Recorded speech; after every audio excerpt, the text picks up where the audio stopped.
In at 10, Halloween Special. Given Fnaf's track record with various expansions around Halloween, I feel like it would only make sense to have some form of Halloween special thing around these delivery restaurants. Whether it be a special menu item with or maybe like even a discount. Fnaf has released so much Halloween DLC with Fnaf 4 and Fnaf VR that it would just make sense to have something to do with Halloween with this delivery service, okay? And like I said, whether it be like a limited menu item, like maybe like some candy from Fnaf VR, or as Amanda suggested to me, chocolate cockroaches, since apparently you can eat cockroaches in Fnaf VR. Apparently it's also required to get the Let's Eat achievement, which is hilarious, but it could also just be like a random Halloween theme for the store, alright? That you can just like as you're scrolling through, you can see like Springtrap or the puppet watching us while we just scroll and needlessly spend our money only to make us sit on our couches and watch more YouTube. I mean, like if you're watching us, that's probably the best way to spend the inevitable end of the world, but I mean, like, come on.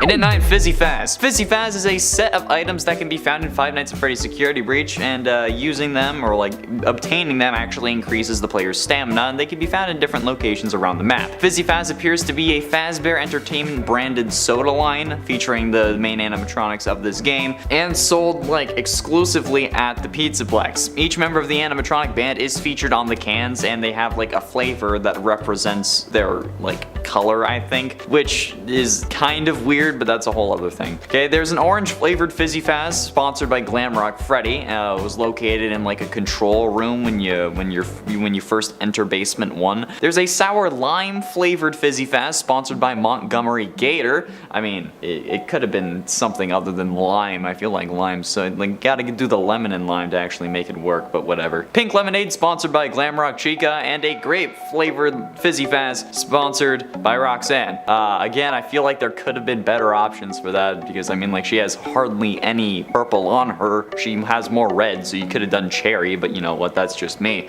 But having those cans or even just that kind of branding available on the app would be pretty sick, even if it's just like in the style of like those Funko soda cans, you know, like that have the figure inside, or maybe it's just like a beer cozy or something. That would be fun. And at 8, themed meals. Just like how McDonald's has like the Happy Meals, Freddy's could have some form of themed meals as well, whether they be based on the games or on a favorite animatronic. I think that there would definitely be some form of like pizza, it's like a food theme that you can order, especially with the pizza. If there aren't like different combinations for the different popular animatronics, I'm gonna be mad, okay? I need to be able to order Chica's favorite pizza mashup, okay? I need the Freddy Fazbear meat lovers, or maybe the Monty Gator meat lovers, because he's a crocodile. Crocodiles are meat. You know what I mean, okay? The Freddy Fazbear one might have like anchovies on it, because like he's a bear and anchovies are fish, you know? I think it would certainly help make this place feel like more of a Fazbear delivery service than just another pizza restaurant, okay? Like how Mr. Beast has like the whole like Carl's grilled cheese or like the Chandler burger on his store. Yeah, this is that kind of concept, except it's just themed for animatronics instead of people.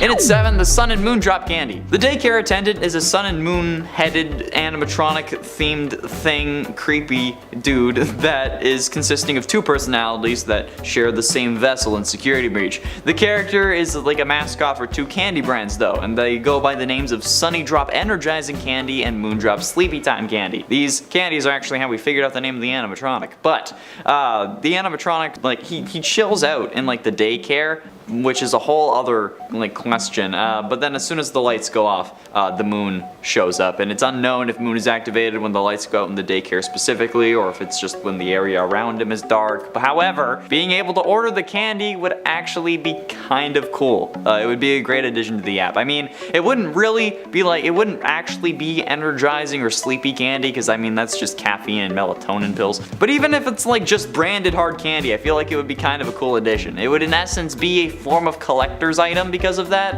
and the amount of exclusives that this service could have kind of horrifies me.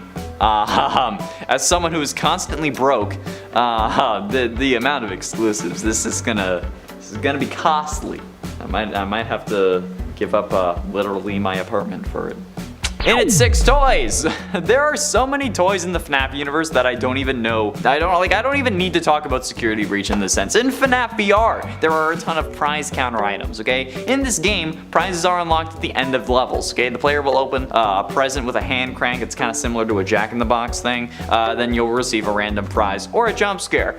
There are 105 separate prize items in Help Wanted, and 70 of those are not food items. Even if we went to like the action figures only, much like how McDonald's and Burger King gave out or used to give out toys, the Happy Meals, maybe like the Fazbear delivery service could do the same thing, but not a Happy Meal because, you know, copyright. I don't quite know how it would work. They would need smaller versions of those action figures and whatnot, and I feel like it would be a lot, but it would be a little something extra for the kids who wouldn't really be satisfied having just FNAF branded food, which I mean is understandable. Like, you don't buy food, you rent it. Am I right, fellas?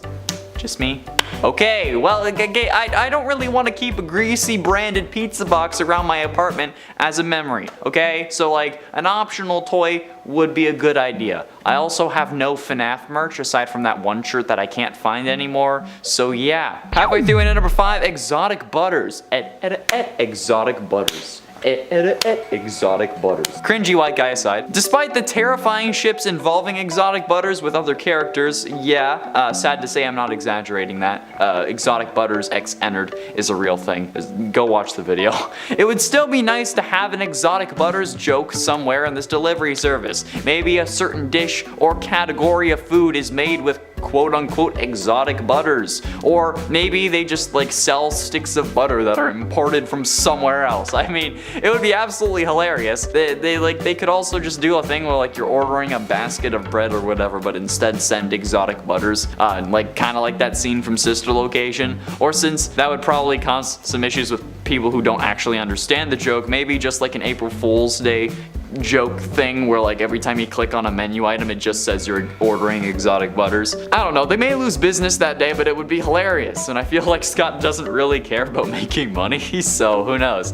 I don't quite know how it would work, but I mean, exotic butters is such a low-hanging fruit at this point, and I didn't think about it until Amanda reminded me, which is kind of sad. And for branding, I think that the appeal of this delivery service isn't going to be the food exactly, okay? It's going to be the fact that you're ordering from a place known as Freddy Fazbear's, and that's really the whole driving point behind this business venture. That's what it is, okay? Honestly, the only reason people order from Mr. Beast Burger is because they like Mr. Beast and or want him to notice them, kind of like tier 3 subs on Twitch. Yeah, despite it being a very, very low possibility, because, you know, it's Uber Eats, you still try. And before you tell me it's because you like the food, that seems impossible to me. I mean, unless Mr. Beast Burger is different in the States. Okay, I've ordered it twice and maybe got a couple of the most disappointing meals I've gotten on a delivery app, okay? The worst one was when the driver put my pizza box upside down, but like that's not the point. My point is that if people are going to order Fazbear's, it's going to be because it's Fazbear, okay? Even if the food isn't great. So driving home the branding and making it really good and iconic is going to do a lot for them in the long run, especially after the novelty wears off when it first releases. Trust me, okay? I went to school for this kind of thing, so I have a pretty good idea. Plus, also, have you seen this channel? Branding things with Fnaf is kind of my thing. Getting close to the end into number 3, good food. However, personally, I would like to see actually good food come out of the delivery service, but I'm gonna be honest, I don't really have high hopes for it. I am pretty skeptical, mostly because they're just menu items that the restaurant that is doing this will also start making, and since the quality of those items is only associated with the virtual dining concept store, being Fazbear delivery service, instead of actually the restaurant that's making it, they can probably get away with slacking. Since if the quality of, let's say, your Mr. Beast Burger isn't the greatest, I'm thinking, oh, I'm not going to order from Mr. Beast Burger again, despite it being the Wendy's that made it. So in my head, I'm like, yeah, I can order from Wendy's, but let's avoid Mr. Beast Burger despite them being literally the same kitchen. Do you see what I'm saying? So, like, I'm hoping that these restaurants are actually end up making this, like, that make the food will be making enough from it that they actually want to have it be good quality, even after the initial wave of orders, okay? I also hope that we'll have more than just like pizza and like the same pizza that the place would make regularly, okay? For some reason I have the idea of like pizza balls from the Multiverse of Madness, okay? Because honestly, that would be unique and that would be awesome. But like, that, aside from the pizza rolls that they initially said that they would have, okay, the ones with like the unique twist and game tie-ins that we still have no idea what that means, I want more unique things than just pizza rolls. You know, you get me? But ultimately, in at number 2, inside jokes. Now, this kind of goes hand in hand with the exotic butters thing, but I'm thinking like fandom specific jokes. You know, like, yes, exotic butters, but what about the rest? Amanda suggested Coffee's Coffee from Scott's other game, A Desolate Hope, and honestly, I think that that's a great idea. I mean, Coffee's character is canon in Fnaf thanks to the Fnaf 3 VR Easter egg where Coffee can appear on your desk, and maybe A Desolate Hope is one of the in-universe Scott's other games that he made before he was being paid by Fazbear to start making fun of their tragedies, so I think that it would absolutely be possible and funny to include that as a bit of a nod to the fans. There are also plenty of other jokes that they could reference, be it in the packaging or other products. Obviously, there were the ones that we mentioned previously, pizza for the main cast of the animatronics, toys that could have some jokes as well, like maybe a Buff Helpy toy, which would be actually terrifying. Please don't do that. There are like, even if some of the boxes have like Toy Freddy being aggressive or something, I think that those would be a great way to help make the fans feel like they're getting a little bit of extra value out of their order because they know the series. Otherwise, like, what's the point of being invested in it if there's no jokes or hints to pick up on, you know? Like, kind of like a relationship, because all those have gone so well for me. I know what I'm talking about. Yeah, giant flashing sarcasm sign, like the gif from Big Bang Theory, you know? And finally, in at number 1, secret lore. I think finally the thing that we all want is for there to be some kind of secret lore that is going to be revealed with these restaurants. Like maybe a secret code here and there, or maybe they end up revealing who caused the bite of 87 for real, or finally confirm that Crying Child is the one you should not have killed because no one believes me. But no matter what way you slice it, I think that we're all hoping for and even kind of expecting some secrets to come out of these restaurants. I mean, we got it with the Fazbear Frights books, we got it with the sister location toys because, you know, you bought them all and they all made Ennard. We even got it with the goddamn survival logbook. So, especially in lieu of this being discovered after matpat suggested a potential Fnaf ARG, I think we're all going to be surprised if this has nothing to do with that possibility. Honestly, I'm fairly certain that the only reason the Twitter account was revealed despite joining in January of 2021 was because of this leak and because people found out, okay? They were certainly going to be more delayed before revealing, suggesting that this was probably going to open in 2023, which also just so happens to be the time that Fazbear's Fright opens in Universe, the location we explore in Fnaf 3, which if you thought was opening later or earlier than that, I hope that this confirms the time frame for you, but like these things aren't a coincidence. Not with Scott, not with the man who released the second Fnaf game 87 days after the first, assuming that the first one would fail. No way, unless I'm crazy, which is entirely possible.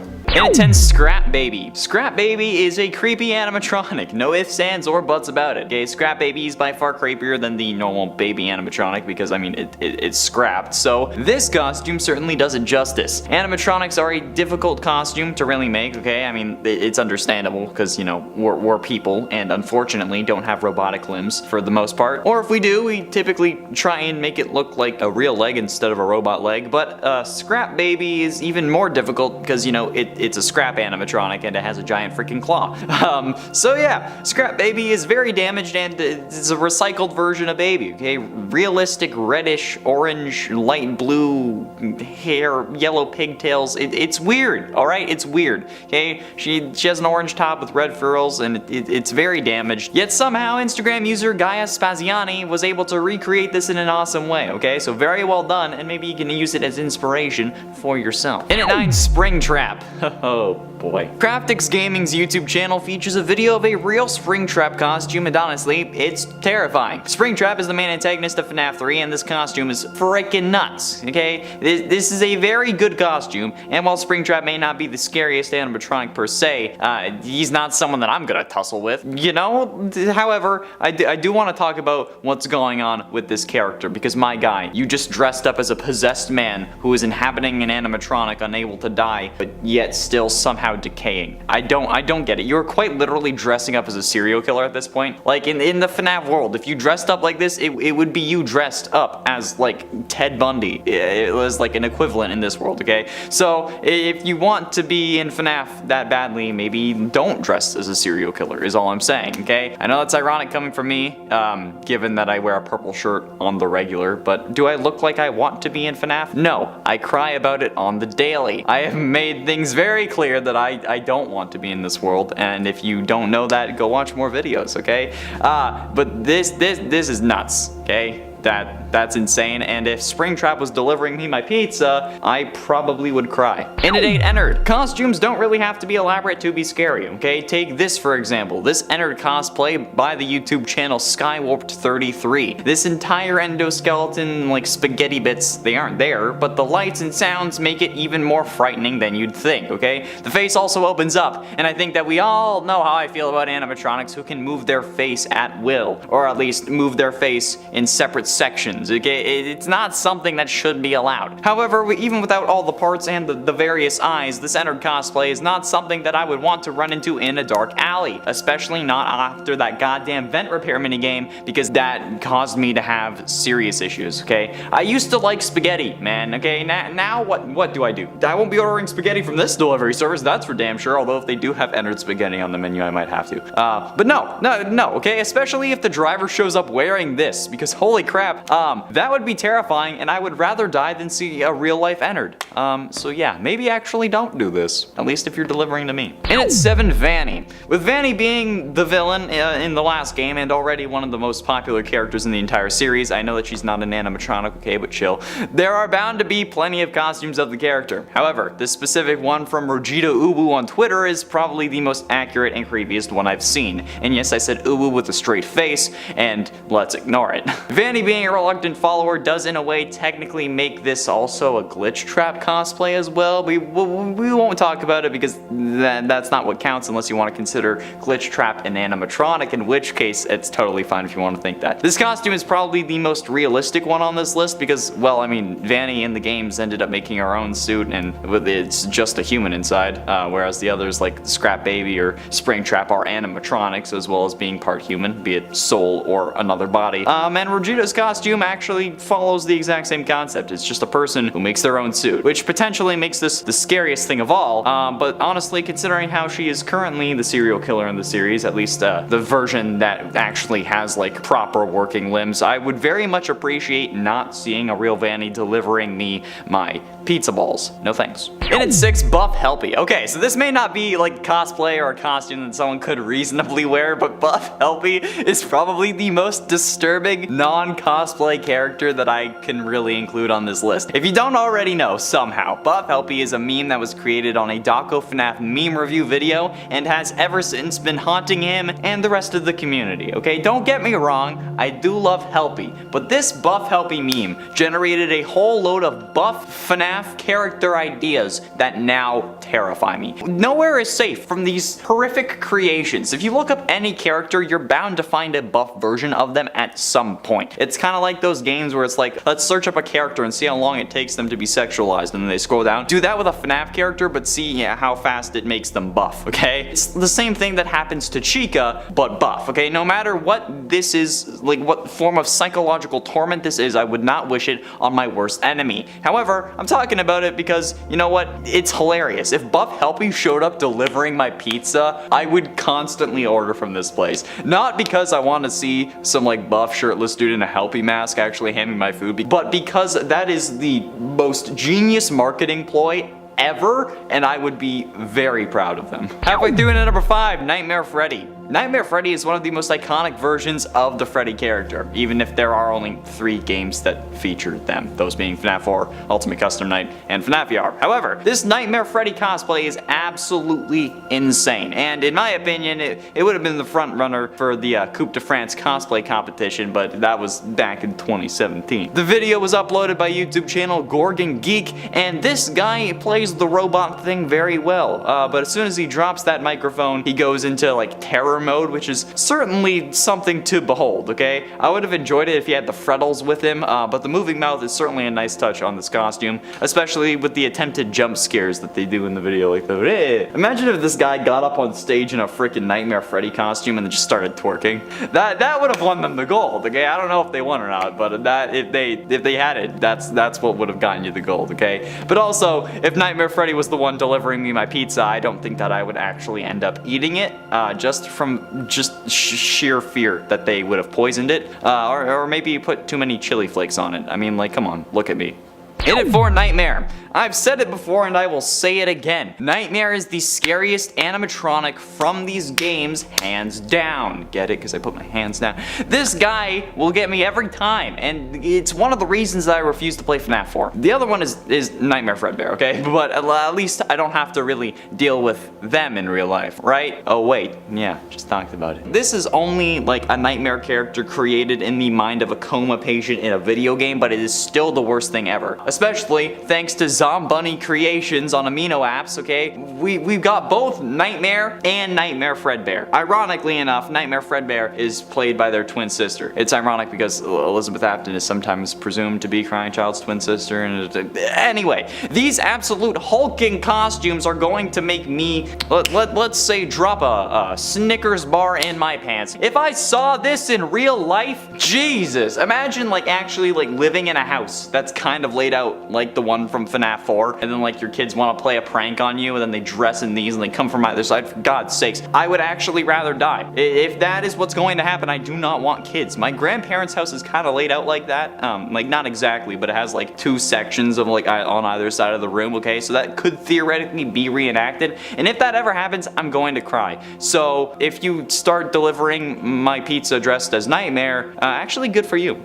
In at 3, Withered Bonnie. This Withered Bonnie cosplay is probably one of the scariest FNAF cosplays I've seen, and the scariest Bonnie cosplay. It is incredible that someone could actually do this, and it comes from the YouTube user The Nick of Time. At first, I legitimately thought that this was CGI instead of an actual costume, but lo and behold, it was just an insanely cool costume. Glowing eyes, seemingly actual aluminum parts, and a chest that opens that you can push out with the other hand, which results in actually quite the decent jump scare, okay? Frankly, in the video, I was kind of taken aback by that, so you know what? If that's where my pizza came out of, I don't know if I would take it. This kind of thing always impresses the hell out of me, because like, so far, the closest I've come to making a full costume was when I helped someone work on a costume, okay? But that's the closest I've got, and I can't even think to make something like this. So if you show up and my pizza pops out of like your abdomen chest area, I'm gonna tip you 100%. That's insane. But ultimately, in number 2, Glitch Trap. We know my issue with Glitch Trap, alright? We know that I just want to watch William Afton burn in the deepest pits of hell and then leave me be. I want him to be in actual hell and then stay there for all of eternity so that I can move on with my life, okay? I hate this I always come back thing that he's got going on, okay? It's stupid. And despite being dressed as the purple guy on various occasions, I still want William dead. So, when I saw this frighteningly realistic looking Glitch Trap costume, my nerves hit an all-time high. I think the sheer simplicity of a Glitch Trap suit is definitely something that makes this a hell of a creepy costume, since, you know, the stitches here are very accentuated. It's very clear and made for the higher, it has higher contrast than the actual suit in the game, but either way, it's freaking creepy. And if a serial killer is going to hand me my pizza, I don't know, I was gonna say something that would make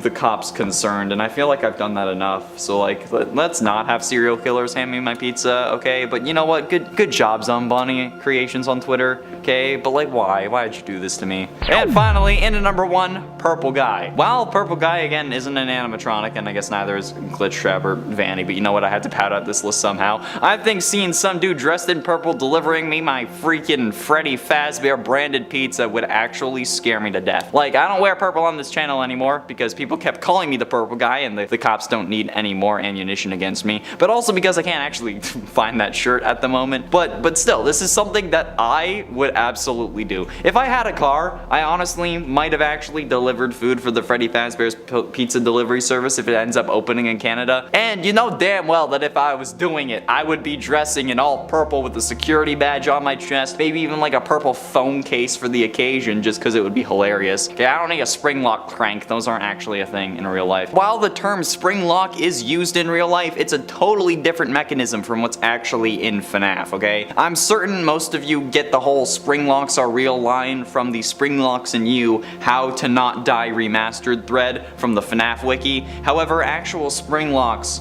are just locks that use spring. Like, from my research, what I gathered was that a spring lock in real life is, in simplest terms, if your front door's deadbolt was on a spring. Every other instance talking about real spring locks is just, it simply brings you to that page, or it quotes that page.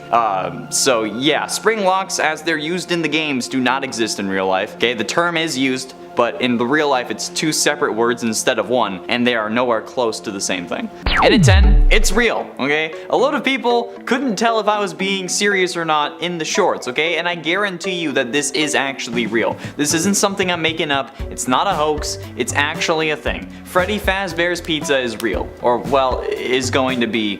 Kind of. Because of the company that made Mr. Beast Burger possible, called Virtual Dining Concepts, they did announce that they partnered with Scott Cawthon to take the first ever fictional video game setting and turn it into a real life delivery restaurant, okay? Emphasis on the delivery part on that, however, because I cannot stress this enough, there is no actual location that you can walk into. I'm going to be saying this a lot in this video, okay? Because seemingly no matter how many times I say it, nobody gets it. There is no actual location, okay? I leave a pinned comment on the short and nobody reads it. People even replied to that comment that said there was no physical location, asking where it was going to be built. Guys, it's really happening, okay? You'll be able to order it, but you can only order it online through food delivery apps, just like how they handle Mr. Beast Burger, okay? I just hope that this stuff is actually seasoned, okay? I may be white, but I do have taste buds. In at 9, Scott Cawthon. Apparently a lot of people think that after Scott retired, Steel Wool ended up getting the copyright to FNAF, but this couldn't be further from the truth. As you can see on the announcement, as well as any image of the logo for this delivery service,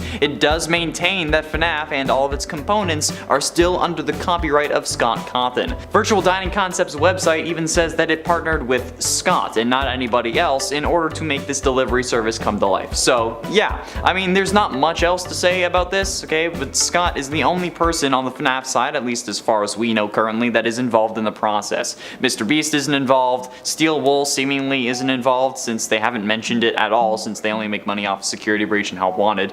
So yeah, okay, Scott is still the copyright owner and owner of the series, and I'm pretty sure that even for the next part of the series it will remain that way. He may not be involved that much, but whoever the series is handed off to won't have the copyright or the ownership. It will just be stuff that is pre-approved by Scott. In at 8, Twitter. There isn't really a lot of new information since we last updated you in the previous short on the subject, the second one, not the first one. However, the restaurant still have an official Twitter account known as @FFazbear's Pizza, and based on their account details, they've actually been planning this since January of last year at least, considering that that's when the account joined. You can also sign up for email and text reminders on their website, freddyfazbearspizza.com, and they've been responding to quite a few people on Twitter, but not me, unfortunately. It's kind of annoying, really. But they also haven't sent out any text reminders since the last video as well. Like, I signed up for text reminders, haven't gotten one, which really makes me believe that this was only meant to kind of course correct since the announcement came early thanks to the tweet that had the leak that blew up. Okay? Virtual Dining Concepts really needed to make sure that their website didn't have the information about upcoming projects available for just anyone to see, especially when the fanbase surrounding the delivery service is as intense as this one.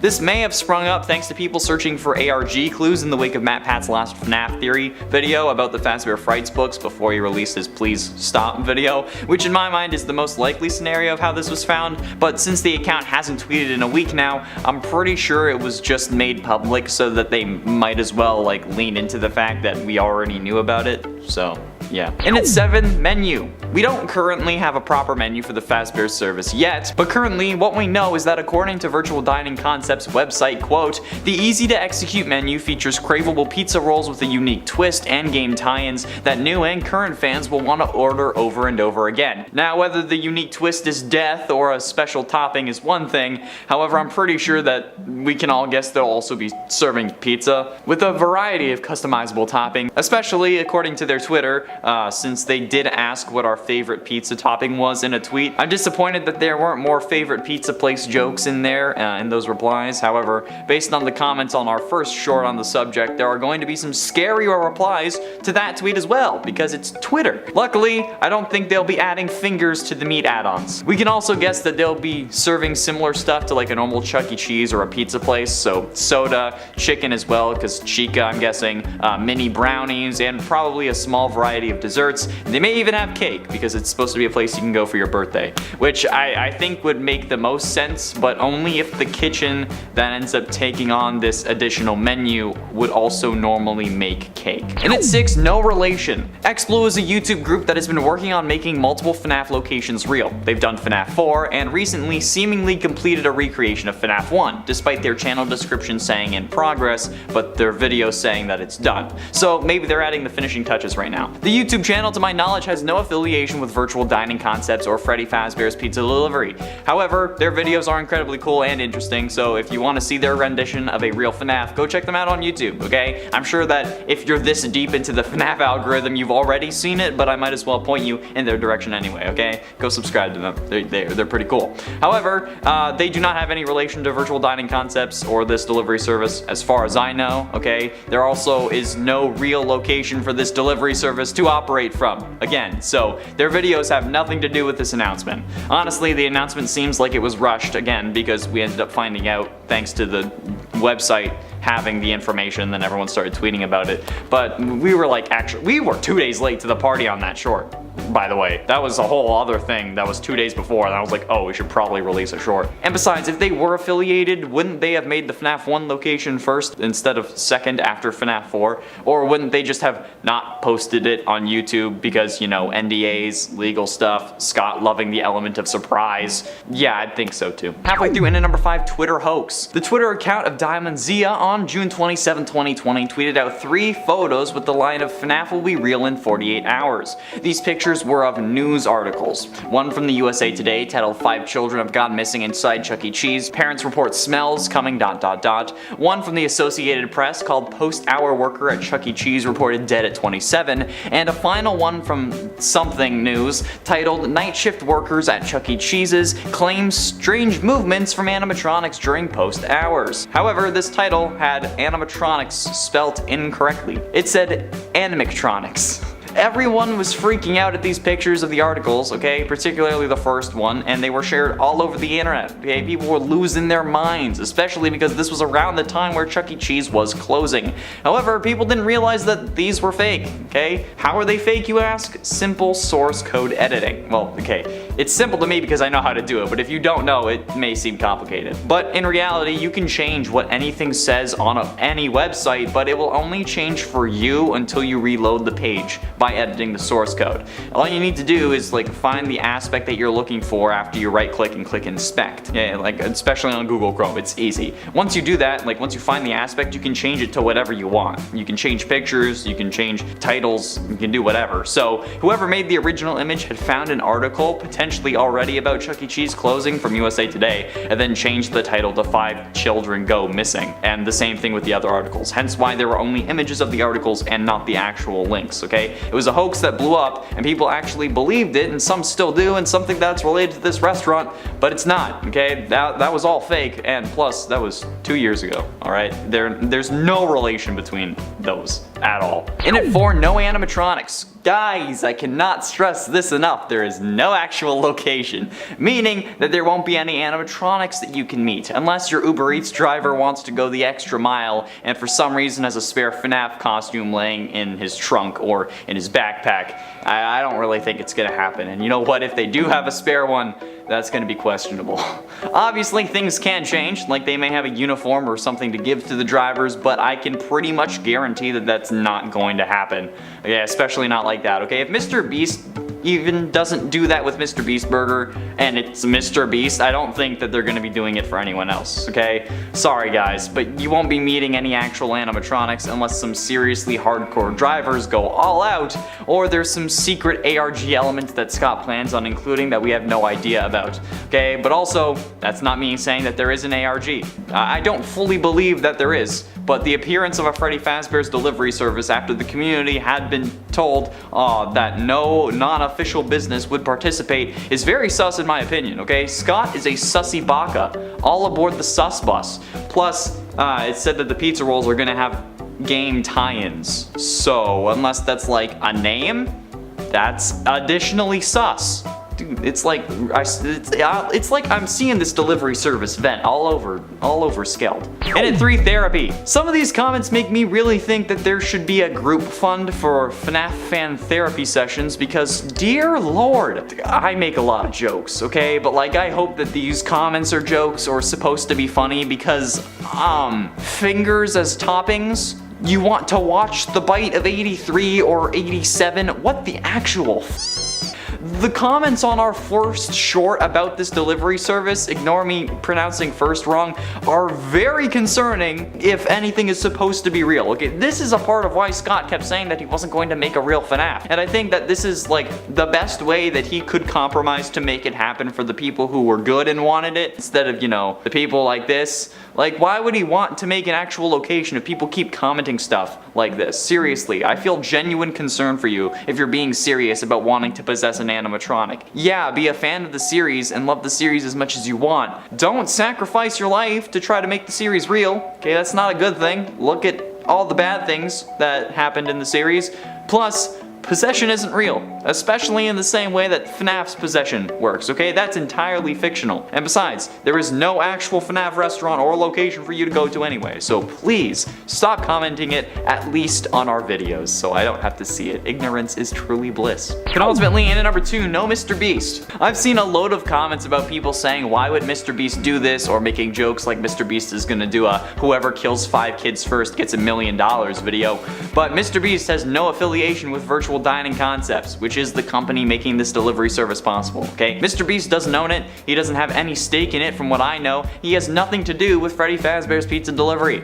I don't want there to be any issues that come up because people think that he is affiliated with this, okay? Jimmy has nothing to do with Freddy's. He only has affiliation with Mr. Beast Burger, which was also made possible by Virtual Dining Concepts. Me introducing it like that was just that you know that it was real. The company that made Mr. Beast Burger possible also is making FNAF possible. The two aren't related, except just because the company made both happen. I don't know if that makes you disappointed or happy about it, but there is no connection to Mr. Beast whatsoever unless they end up sponsoring him for a video so that they can like get the word out even more, or so that he can make like a version of the restaurant for a video and invite FNAF tubers or FNAF fans over for a chance to win it in a similar fashion to how he invited people over to win a chocolate factory. But even if that video does happen, it will only be a sponsorship deal and not an actual partnership, okay? It's like just like when YouTubers get sponsored by Raid Shadow Legends, okay? It's just the sponsor. We don't have any stake in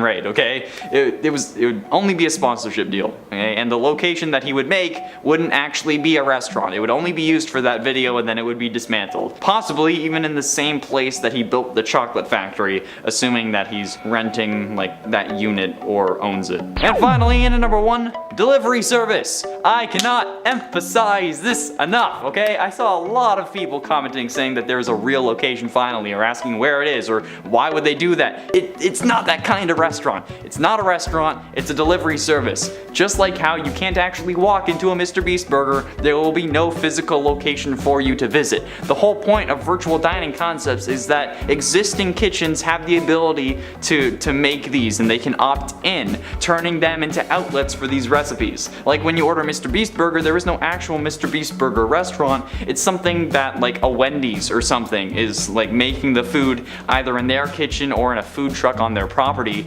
but you can't actually like go up to that food truck and order. It will be the same concept for this place, okay, but with places that already serve these kinds of food. As it says on the Virtual Dining Concepts website, quote, "Don't change who you are. We have brands that fit your current kitchen, suppliers, and way of working." So, there is, and most likely will not be, a real Freddy Fazbear's unless Scott intends to make it like a 2-week special location in the future for potential lore or whatever, okay? But there is none at the moment, and there won't be when this launches. You just order this on food delivery apps, okay? No. And a 10 Pirate Ride. Given that this is already in the style of a game in Fnaf VR, certainly does help in porting this to an arcade cabinet, but there would be some things that they'd have to change, like turning it into one of those like classic shooter arcade games where the screen scrolls as you fight off bad guys threatening innocent civilians, and it tells you what to shoot and what not to shoot. Yeah, that's the kind of arcade game I see this as, except instead of scrolling sideways, it moves forward like the cart does in the ride in Fnaf VR. It could just be a simple aim and shoot kind of thing, but maybe they could add some animatronics sneaking in and throwing some cake or pizza at you that you'd have to shoot to block. This would be in order to end the game early, so that you'd then have to pay more tokens, or just straight up money depending on how the system was run, but based on modern practices I think it would be a token system because it probably would end up making them more money in the long run. And at 9, Fun with Plush Trap. Fun with Plush Trap is a simple game that would operate much like it did in Fnaf 4 for the arcade cabinet. Despite having more of a presence in Fnaf VR, the simplicity of the controls in Fnaf 4 would be exactly how this game operates, just in an arcade cabinet, which would require you to just push a button to get the light to shine, and then you let go of it to turn it off and allow Plush Trap to move, giving you the 60-second countdown to a jump scare if you fail to stop him before the timer, or if he gets to you before you stop him.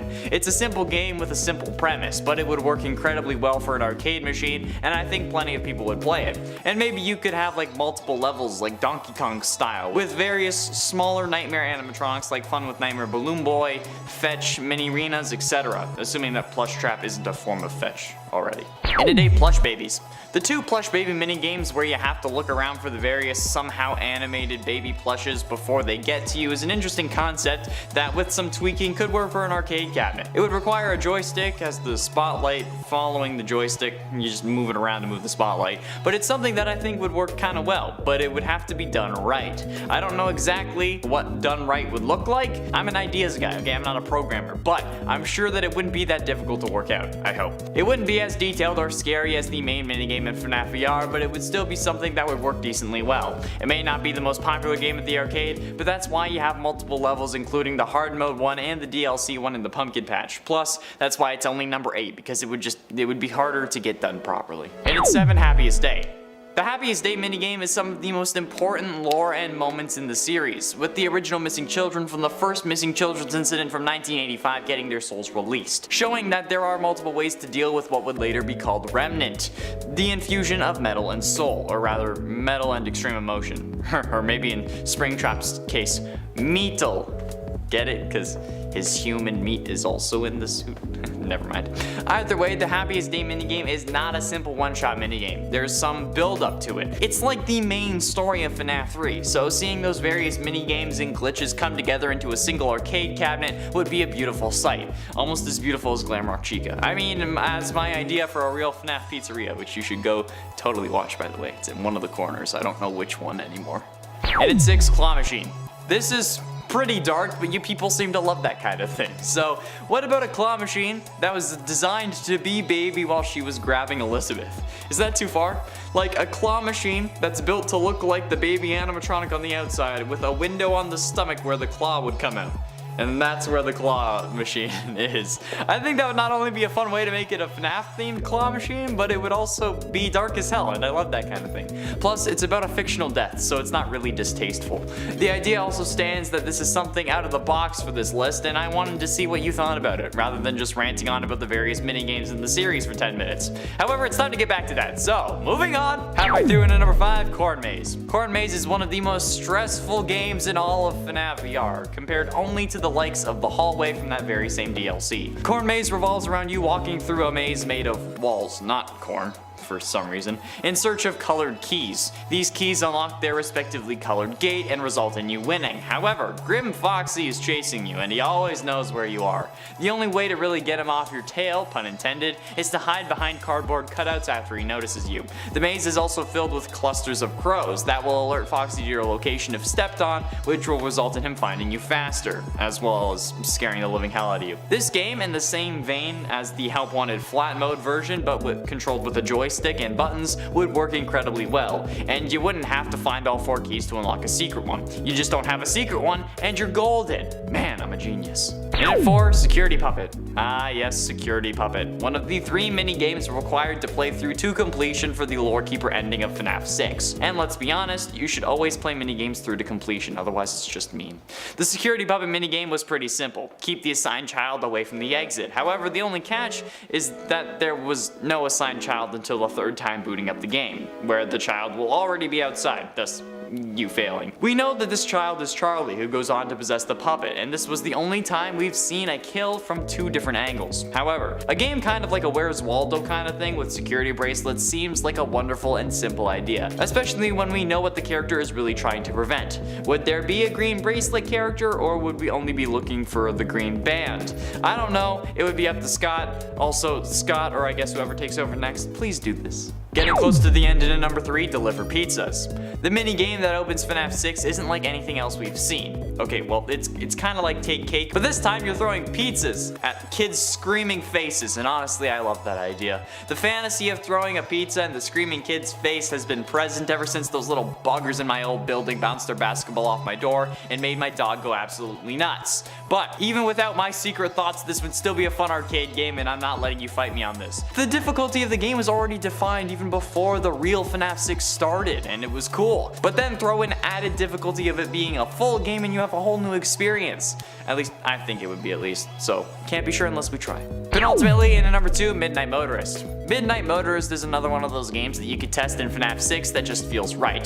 The game is pretty simple, but it's certainly exactly what we need in an arcade cabinet at a pizzeria. A game for the short attention span of a child. You simply drive around until you run into 3 things, then boom, it's game over. You get tickets based on how far you went, or it's one of those lame ones where you don't get tickets at all because there's no feasible way to calculate that, which would also be kind of understandable. Or you just get 3. You know the ones I'm talking about. Midnight Motorist would make a good arcade game aside from the whole yellow guy mustard man debacle, so cut that part out and you're in the money, baby. Go forth and collect the king's tax of tickets and tokens. And finally, in at number 1, Fruity Maze. Fruity Maze, I think, was the obvious first choice here because while yes, the game does progressively get darker, it doesn't have to. You can stick to the original like level 1 Fruity Maze motif, add a proper goal or objective, and then have a weird FNAF version of a Pac-Man style game. Boom, you're done. Just don't make it depressing and allow the player to continue as long as they can, just like a normal Pac-Man game would work, and you're good. And you're golden. Golden Bonnie, dare I say. And maybe throw in a certain level where it's like the messed up dog, flowers, and blood kind of thing just to make sure it's authentic, because knowing these comments, you'll all be disappointed and even get mad if these things don't turn into something dark and twisted. I don't know about something like new being added to the series in the real world, but like, I don't know if you'd want that to be twisted and disturbing. Like if it was a new arcade game, for example, but something like Fruity Maze, you'd insist on it. So yeah, I know you're all sick, and I love you for it.